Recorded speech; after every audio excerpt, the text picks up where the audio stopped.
welcome to part number 25 of the Legend of Zelda, the Minish Cap playthrough.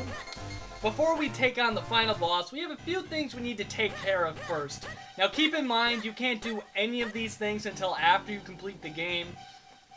I'm just doing them now because I can. Anyways, go back to the Goron cave and fuse with this Goron, and something very interesting will happen. If you remember at the top of Vale Springs, there was this object which we really couldn't figure out what it was. But after fusing with that Goron, we discovered that this thing is actually a giant Goron. No, not just a giant Goron, a humongous Goron. I mean, look at the size of this thing. It must be the same size as the entire mountain. I mean, look at that. That's huge. That is one giant Goron. Now, if we go talk to him, we can get the final item in the game. You may be thinking it's going to be something really useful, like another sword upgrade or something like that. But it's not. It is the most useless item in the game. There is never a point where the item comes in handy. It's just pointless. There's no reason to have it. And you really shouldn't get it unless you're going for like a 100% run. It's just useless. Completely useless. So go talk to him, and he will tell you that he wants to chew on something made of steel or something like that, and he asks you if he can take your shield. And why not give it to him? I mean, we never really use it, and besides, it's the same shield that Zelda gave us in the raffle, and that shield is just tainted with stupidity. And you know what? I just have bad memories with that shield, so let's just give it to the Goron. I mean, he obviously wants it, he's hungry, he wants something to chew on, so why not give it to him? I mean, we're not going to use the shield, so let's just give it to him.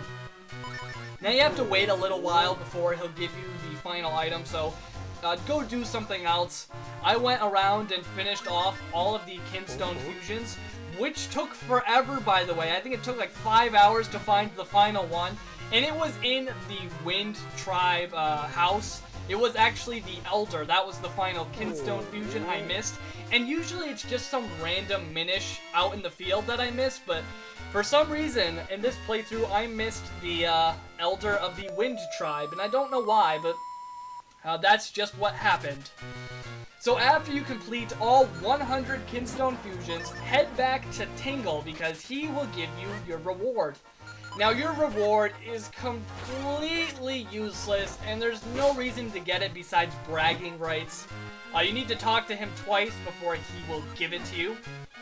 And he will tell you that you found them all and you are amazing, and he will give you quite possibly the dumbest item in the Legend of Zelda series, the Tingle Trophy. Yes, the Tingle Trophy. Why? What's the point of the Tingle Trophy? I don't even want this. I don't like Tingle. I don't want a trophy with him on it. Like, it just looks so dumb. The Tingle Trophy?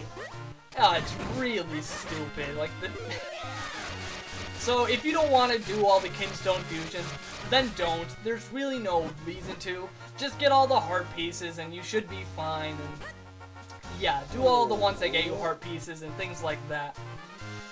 So after a long time, head back to the giant Goron and he will give you back your shield. After chewing on it long enough, he'll give it back to you. And it comes out a little bit different than it was before. In fact, it turns into the Mirror Shield. Yes, the Mirror Shield returns from Ocarina of Time and Wind Waker, but this time it doesn't do anything useful. It doesn't reflect light like it did in Ocarina of Time and Wind Waker. Instead, if a projectile hits the shield, a laser will come out and hurt the enemy.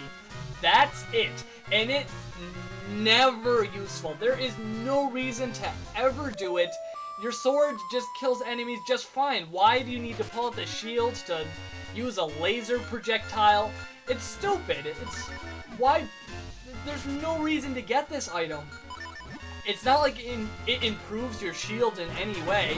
I mean, just look at that. That's all it does. I cannot find anything else the Mirror Shield does. Maybe it does something else that I don't know about, but as far as I know, this is the only purpose of the mirror shield. And, okay, I mean, it's not like it's that useful. It doesn't do anything useful. I have no incentive to use this over the sword, so, it's a nice upgrade, but you're never going to be using it. And here I use it to kill some Octoroks, I mean, just to demonstrate its ability, although it's pretty useless. Anyways, in part number 26, we will head to the final boss and complete the game.